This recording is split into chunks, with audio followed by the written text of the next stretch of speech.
Good morning, colleagues. Good morning, Olga. Good morning, Magalan staff. It's a great pleasure. It's a great pleasure to be here with you. And since I have 2 more minutes, I would like to say that definitely my topic doesn't deserve a 30 minutes, but the rules are rules. And I will have no chance at all to answer your questions during the live session. Please send them along in the chat and my Galan staff will forward it to me. And then we will figure it out how to let you know or how to answer the questions. We have 30 minutes and critical thinking is our topic. So let's start. A lot of times when we work with our students, regardless of the level, our main goal is to teach them how to operate English lexical units, grammar, etc., etc. Today we will dwell upon the written word, reading. And surely we will review a few important agendas according to the topic.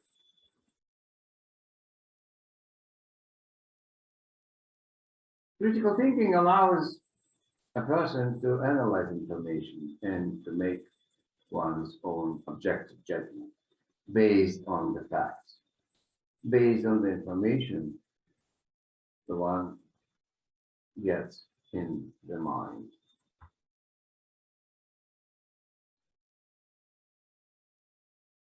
We as ESL, EFL teachers, while teaching our students, often do not consider the differences in thinking patterns. And that is the key.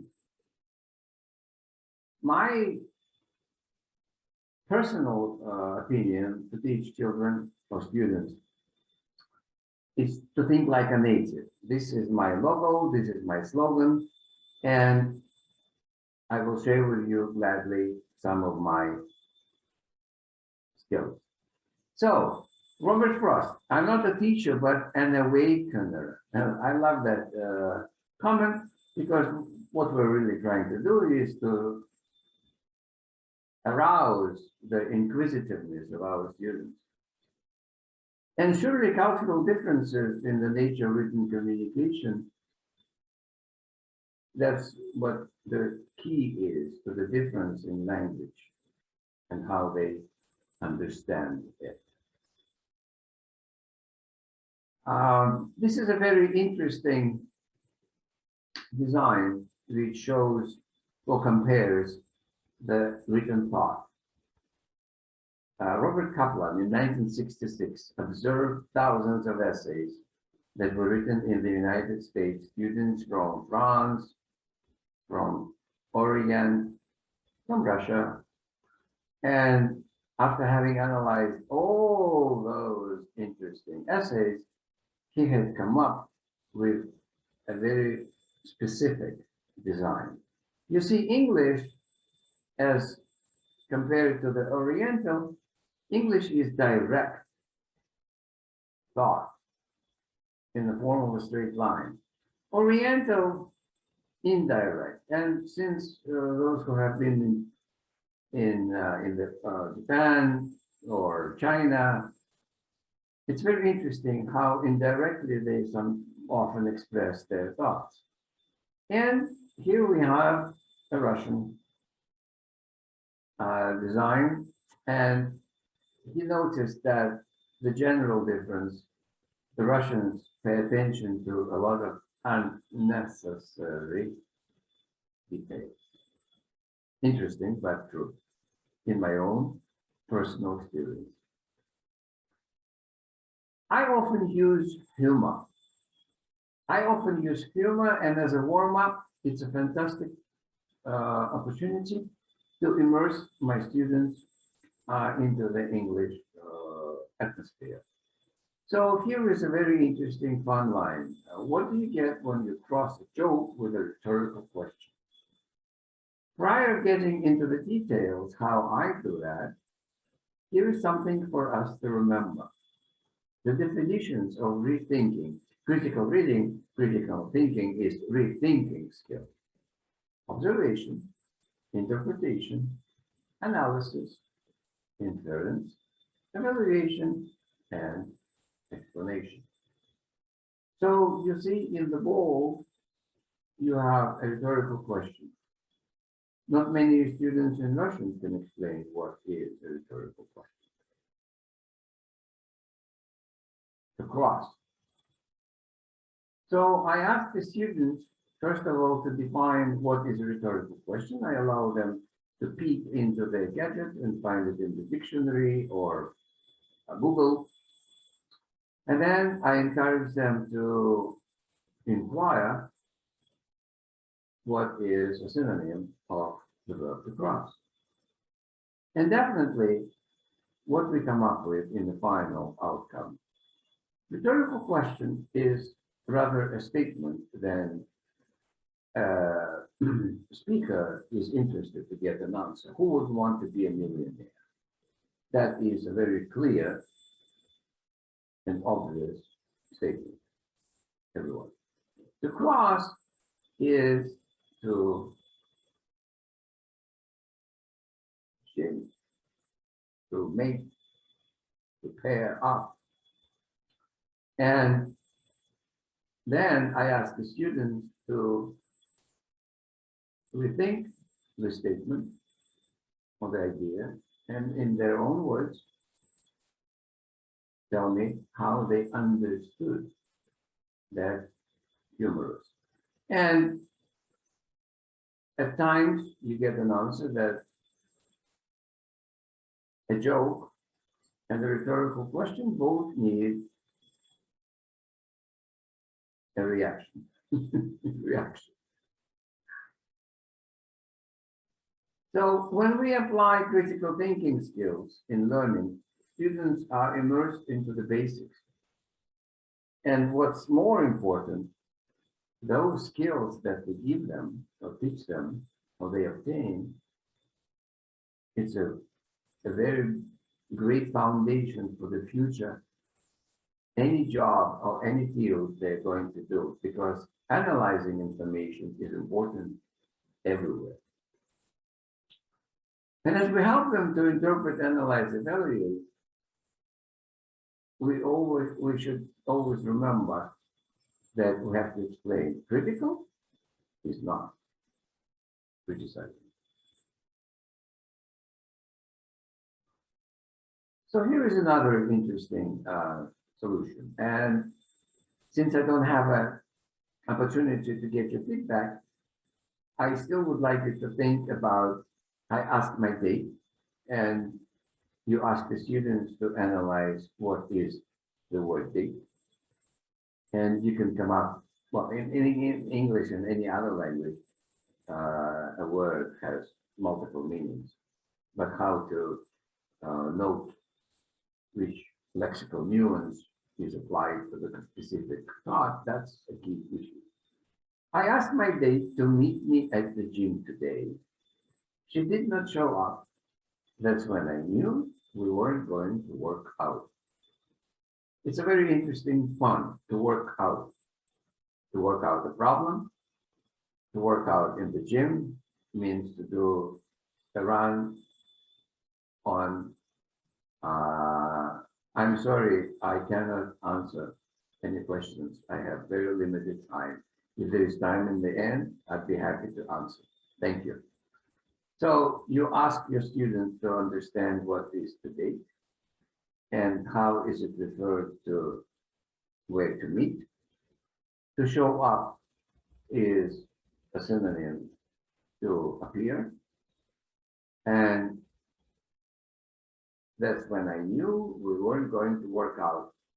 Definitely that is related to the relationship, future relationship.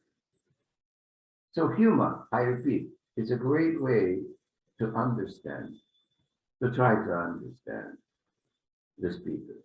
And definitely British humor is way different than American humor. And if you consider Singaporean jokes in English, that's even an abyss. But this is what we have, and this is what we do. Here is an interesting line, a fun line. Relationships are a lot like algebra. Interesting. Definitely, the students know that relationships occur every day between friends, between parents and their parents and granddads and grandmas, etc., etc., etc. And relationships are a lot like algebra. Now, here is an interesting consideration. Algebra. Have you ever looked at your x and wondered why? Again, it's a pun. An x in algebra and y have specific nominations. But in our case, this is the question why, and x means x in synonyms, it's former.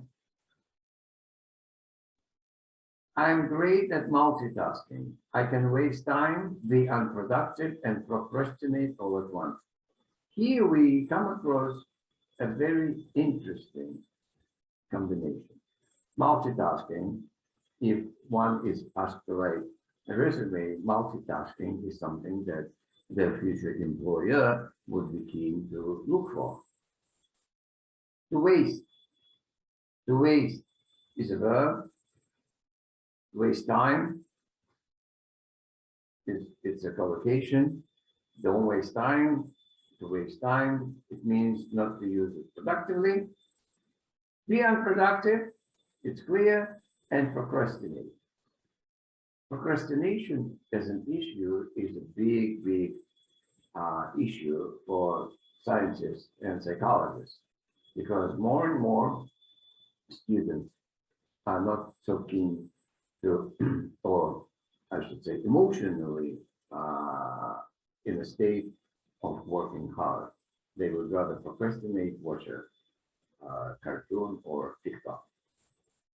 Again, this is a personal observation.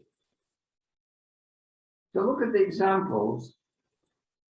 What is critical thinking, or what are critical thinking skills? Analytical, yes. Creative, yes. Ability to solve problems, surely. Good communication, of course. Open-mindedness, that's what the employers ask. And asking thoughtful questions. Now, asking questions is really neat exercise. So here is another fun line I would like you to review. Life is all about perspective. The sinking of Titanic was a miracle to the lobsters in the ship's kitchen. Perspective, surely, is a great asset. Perspective is a good lexical unit to use. In my perspective, from our perspective, and then you ask the students to find synonyms for the word perspective, sink, to sink, and a miracle. And then ask them to paraphrase it. And if you give them 2 minutes, try to keep pace, because as a warm-up, usually I don't spend more than 10 minutes. The whole task of the warm-up is to initiate the process in thinking processes in English. So a miracle, a wonder, perspective, future, to sink, to emerge, to go down. And then you ask them, you ask your students to design, you ask them to design questions. Why lobsters were so happy being in the Titanic as it was sinking or immersing or going down? Is life really about a perspective? Do people look forward to the perspective in life? And think questions like that allow the students to ask questions. Another fun line. The first computer dates back to Adam and Eve. You see a paradox. Adam and Eve and first computer. It was an apple with limited memory, just one bite. Then everything crashed. It's interesting how, in a humorous way, our predecessors, Adam and Eve, acted. Well, as I wouldn't say history goes, but the story. Made up or not made up, but still it's a story that walks around the globe for centuries. A bite, computer related. And we find that students in today's classroom are very open-minded in computer terms. So it's interesting asking them how to play with such. So to teach how to think and understand or process the new data or information creatively and how they can apply that knowledge in the future is our, dear colleagues, ultimate goal. Our ultimate goal is to teach our students to think in English. And now I would like to play with you. You've been good. I've been quick. We have 15 minutes, and now is a chance to interact. So here is a very interesting, it's from an American textbook. I believe it's probably either grade 6 elementary school or grade 5, it all depends. In some areas, it could be even the 7th year, in middle school. It's a concept. It's a concept to talk about a main idea and a theme of the story. Please read that short story. And in the chat, I would like to ask you to write me or write us. What is the main idea of the story and what is the theme?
Okay.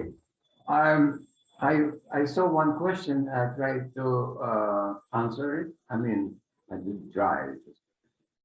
I wrote it back. And Violetta, thank you. My dear colleagues, please tell me, what is, in your opinion, a main idea of this story?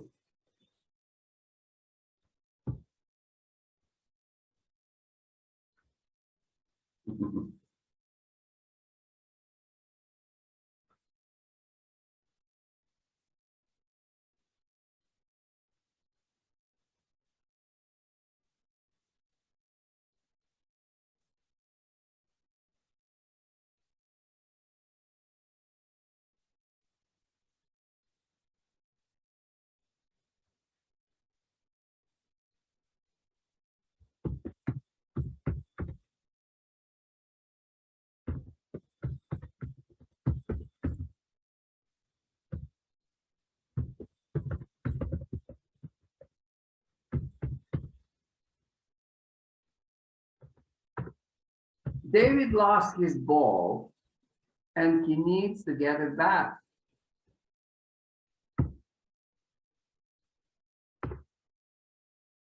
Not only he needs to get it back, he needs to get down and overcome his fears. To go down the hill. And we understand from the text it's not an easy task.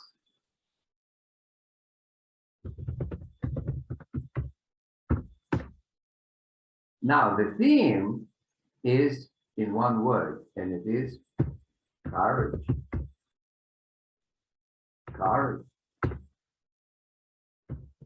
Very often with my advanced students, I discuss the word courage in Russian, and we understand that French language influenced English quite immensely, and you would pronounce it courage, and then in Russian, courage, bravery has nothing to do with real aspect of courage.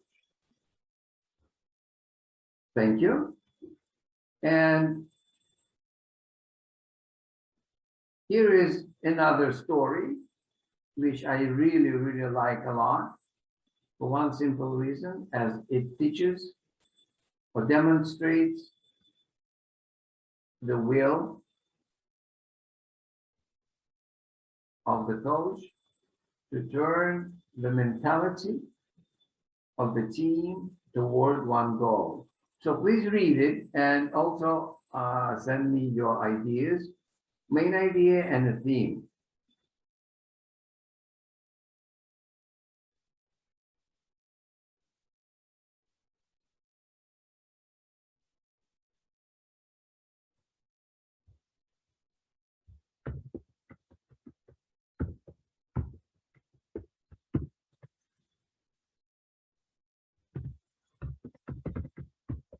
It is often I come across a situation when students mix the main idea and the theme. They really don't have the ability to understand. The main idea is what is the story about, but the theme is to be found in the words hidden. The theme is usually you need to process and then work it out.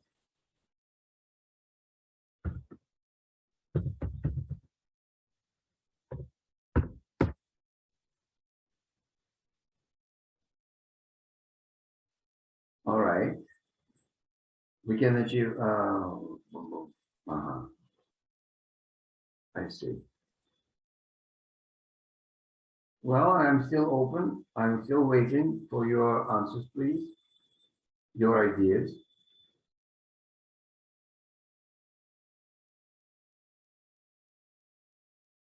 It was the biggest game of the year, and each of the basketball players was eager to be hero of the game. So we come across a very interesting, to be the hero. to be the hero of something, of a game, of a story, etc. The score was tied, very American term, tied score, 0-0. And it's interesting, with advanced students, you can always compare British English and American English, which often I do, because it adds a little zest to the point. Back on the court, it was a madhouse. All the players could focus on was getting their hands on the ball to have a chance at scoring the winning goal. Goal. Repetitions are usually not something that we encourage our students, but still, it depends on what the point the writer wants to make. Coach called one last time out, boys, get your heads in the game. To get one's head in the game means think about winning. The hidden message is you are a team. If you're all focused on yourself, you are never going to win this game. Work together, or we are going to go home empty-handed. Empty-handed is a very good cliche or a collocation. For the rest of the game, the boys stopped focusing on themselves and focused instead on working together. So you can always ask your students, what was the message? What was the message that the coach tried to pass along?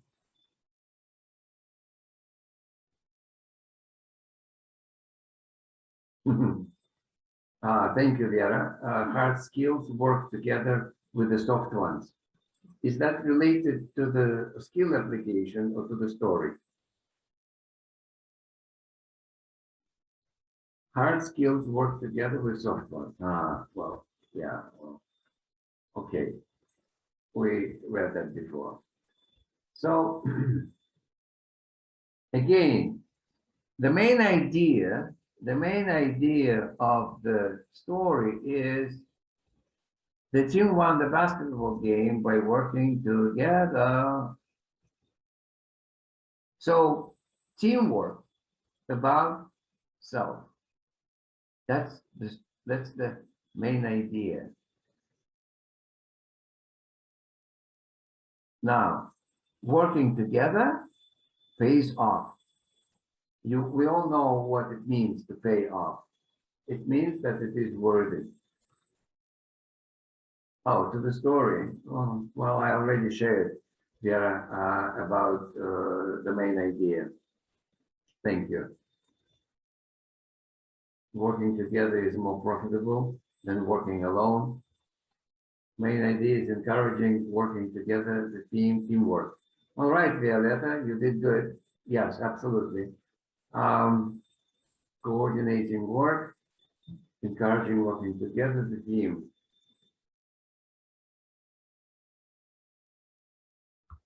All right. Well, time is almost up.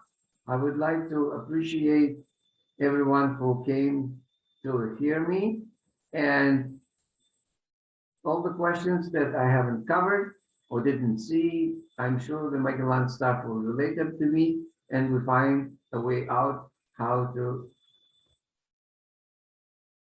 be back with answers. Thank you so much.